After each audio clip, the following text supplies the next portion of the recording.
I was looking at the GM survey that they do every year, and you were voted among the highest in terms of just like best coaches in the league, best in-game adjustments, both offensively, especially defensively. Though I think that's where I think opposing GMs were like, this Nick guy is very clever in terms of how they sort of play against our Yeah, teams. I And really like coaching defense. I've yeah, like I think every year that goes by. I mean, I was kind of known there for a while as this offensive guy, right? I think I was And gonna say I really like defense, and each year again I get more intrigued with studying how to stop people. I think than I do with tricky plays, things like yeah. that. Yeah. Well, it's interesting because I was, in your book, you sort of detailed that, like, way back when Brian Colangelo made the call and sort of, brought you into the staff that was already here.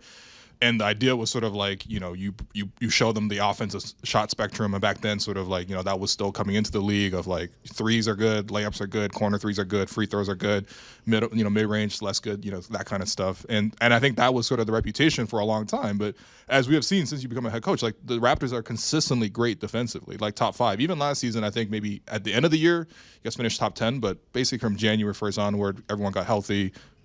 Yeah, and you guys yeah. were top 5 Yeah. the rest of the way. So, I was thinking about in terms of the way you structure the team's defense. One thing I always hear about in your interviews is sort of the emphasis put on ball pressure, and also even just the extra defensive attention that you guys will send towards opposing star players. Correct me if I'm wrong. Obviously, you know way more about basketball, but it feels like your team in particular is very willing to pressure the ball, double the ball, make other guys beat you, that kind of philosophy. And I think my question is that, like, why specifically do you design this team to be so aggressive on defense? Is there something special that you like from the roster?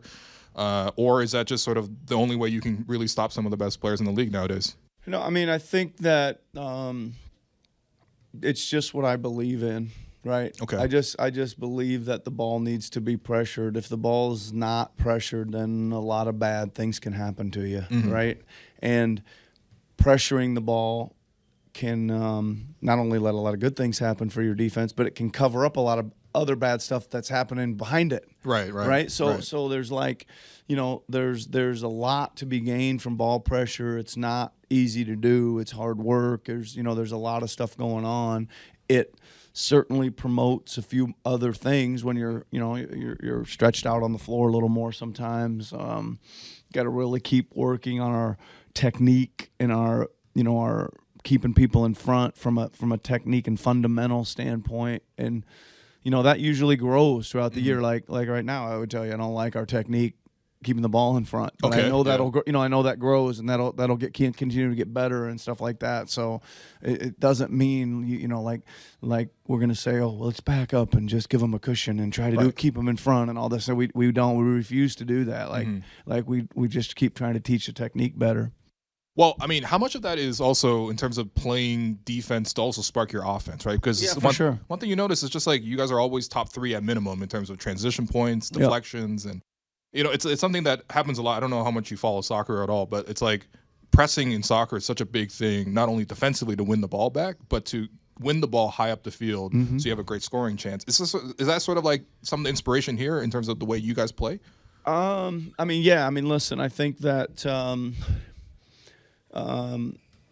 if we're gonna ask them to play this much defense, it's got to translate into some offense. Like there's Right. got to be some reward, like immediate, in waves at times, and momentum changing rewards at times as well.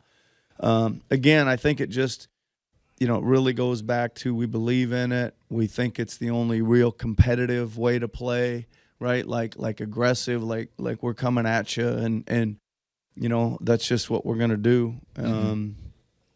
And yeah, I'm glad it translates. It needs to translate into more transition offense, right? Always more and higher rates of finish and things like that. Yep. Well, look, on the offensive side of the ball, I think if there's any critiques at all about your coaching that I see, right, it's also just like, the half-court scoring, right? Last season, even though the team was very successful, half-court scoring wasn't necessarily the strength of the team. I'm not going to ask you specific ways in terms of how to improve the offense, but I think one thing that maybe is even hard for you to necessarily do is just the shooting on the team, right? You have a lot of new guys who are, let's say their skills are not necessarily number one in terms of shooting, right? And my question then that is just like, is that sort of a philosophy that the team has that you guys believe that shooting is fundamentally a developable skill? Well, I think it is. I mean, it's I not mean, you literally easy. wrote a book Yeah, about it. no, it's not easy, right? It's a process that takes a lot of people, a lot of belief, a lot of time, some time. It isn't like you can say oh, here's a guy, and I'll have him shooting threes at 40% by next week. Just get back to me, right? I mean, it's Yeah. like it's we think we can do it. We think you have to do it, like just for their skill development and their own development. Like always being a better shooter is going to keep you on the floor, keep you in the league or whatever.